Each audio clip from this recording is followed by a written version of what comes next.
Kitchen! Welcome sa aming channel. At akala ko tapos na yung series ng aking apartment content. Pero meron akong panibagong kapakita sa inyo.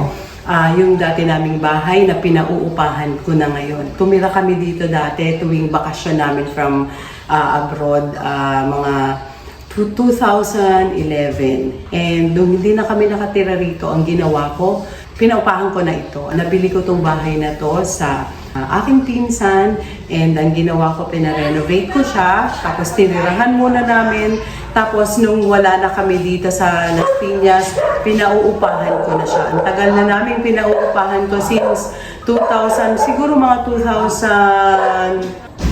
2014 pinaupahan na namin to.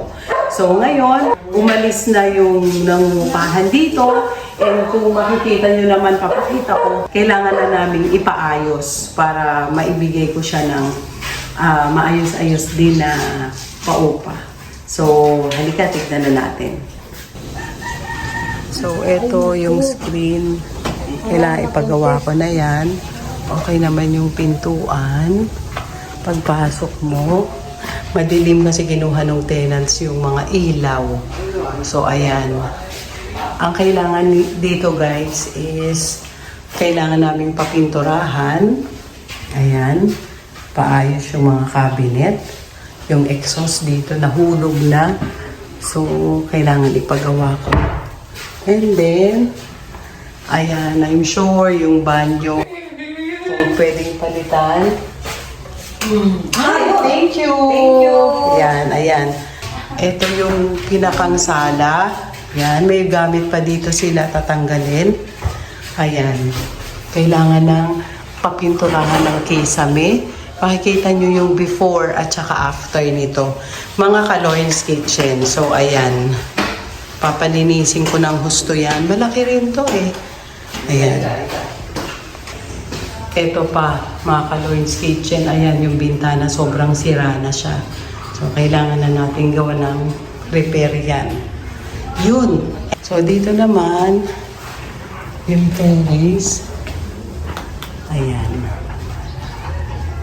Ayan ang bintana. At ito yung terrace. Maliit lang siya. Pwede rin pala, hindi ko na ito papalagyan ng tiles para magaspang lang. Yan. Ito naman yung paakyat. Nung bago to, ang ganda-ganda nito. Siyempre, kailangan na nating pahilamusin ng pintura. Ayan. Ito yung pinakang kwarto. Isa lang ang kwarto nito. Pero malaki siya. Ayan. May AC din doon. Hindi ko alam kung palalagyan namin ng aircon to. So, ayan. Yan. And ito guys, yung pinakang cabinet nila.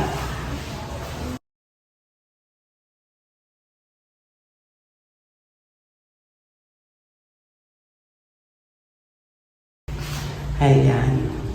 So, nakita nyo na yung before. Papa-repair ko siya. Siguro mga, at least mga 5 days lang to o 1 week. Tapos na siya, and makikita nyo po ang after nito. May mga ilaw na, pintura.